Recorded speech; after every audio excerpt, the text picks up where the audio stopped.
alaykum. Hurmatli tadbirkorlar, hurmatli mullazlar. Navbatdagi 3 tajribasi bo'yicha tadbirkorlar qabulini boshlaymiz. Kimda tadbirkorlik qilish istagi bo'ladigan bo'lsa, murojaat qilishingiz mumkin. Bemalol ko'rib chiqib, ijobiy hal qilishni ko'rib chiqamiz. Kimda tadbirkorlik qilish bo'yicha istaklari bo'lsa, bemalol so'zlab qo'yishingiz mumkin.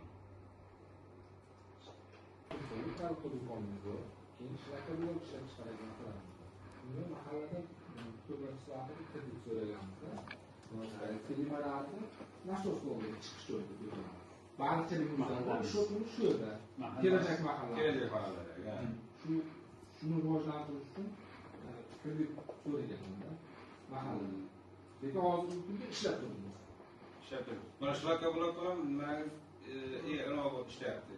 Qo'shib fermer xo'jaligida ishlayman, o'sha do'kon shularga bilan aholida biznikida chorva bilan to'planamiz, chorvamiz tovuqlarimiz bor. Faqat omonatimiz bor sizni bankingizda.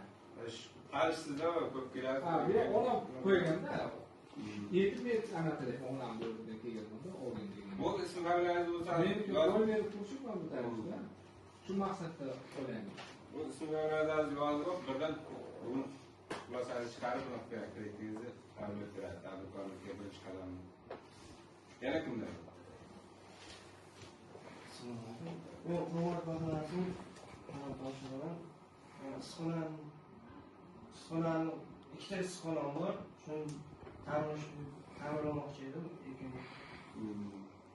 Mahallangiz endi issiqxonaga mo'ljallangan. Qarshi hamma uyda bor, u yerda.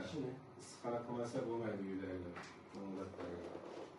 Bu ta'mirlab ekin ekishga buni ham ko'rib chiqarib, qabilasini ismiga yozib qo'yganingizda birdan chiqarib berishni o'rniga yana kimda bor? Agar taklif yo'llanma bo'lmaydigan bo'lsa, navbatdagi qabulimizni yakunlaymiz. Rahmat sizlarga. Hozir birdan uchrashsalaringiz, bu yoqlar delovlaringizni tayyorlab, hujjatlaringizni tayyorlab, bundan chiqarib berishni o'rniga